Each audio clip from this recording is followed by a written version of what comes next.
Not bad numbers at all over at Yahoo, and this morning investors are yodeling about them. The web portal reported that Q3 profits were nearly unchanged from a year ago, but the company still beat the street by 2 cents a share.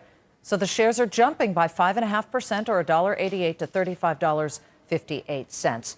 Joining us now from New York is Susan Decker. She's Chief Financial Officer of Yahoo. Well, Ms. Decker, I guess online advertising is back. It accounted for 82% of your sales. Who's doing all the advertising? You know, we're seeing advertising strength from really across the board. On our branded side, we do business with the nation's top marketers. The top 200 marketers represent a large share of our total business, and they keep spending more and finding new ways to reach their consumers. Then on our sponsored search side, we offer advertising opportunities to hundreds of thousands of small and medium-sized businesses along with e-commerce companies. All of them are seeking the same thing, which is that more and more consumers are on the web, and that's how they're able to reach them directly. What are you doing to improve the monetization of each search? We have a number of initiatives underway. You know, when we first got into the search business a couple years ago, our first priority was on the algorithmic side.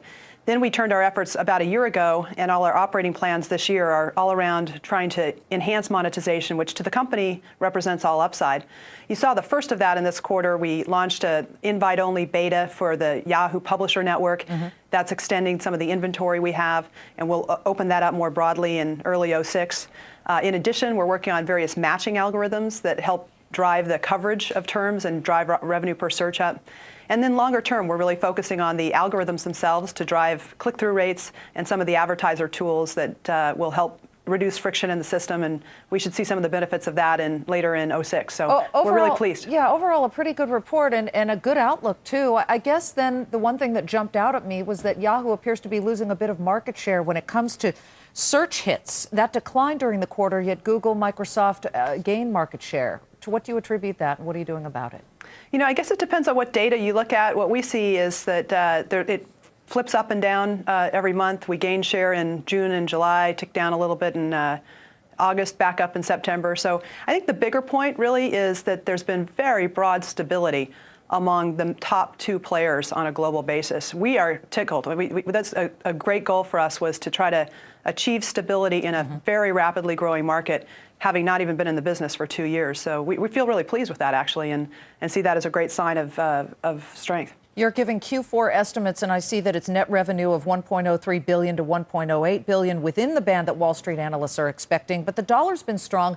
How do you expect the currency might play into the picture? I know it has before with your company. That's why I'm asking. Yes, we have about 25% of our business comes from markets outside the U.S.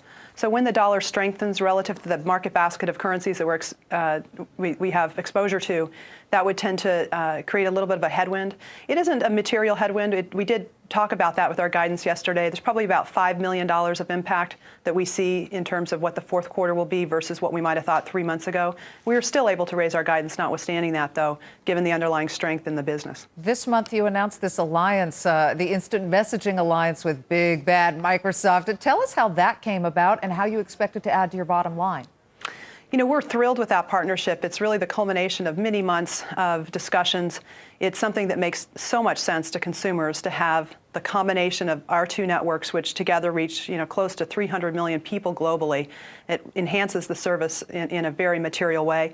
It was very important to us, though, to make sure that as we took that first step and were leaders in driving that we choose a partner that has the size and scale that we do, and that also can offer the security and safety features that are so important to make sure this consumer experience is outstanding.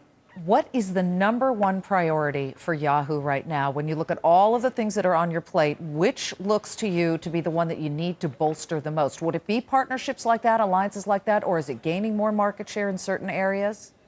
You know, we have multiple priorities, but I think if you really wanted to distill it down to one broad area, we really are all about our consumers who come to see us every month.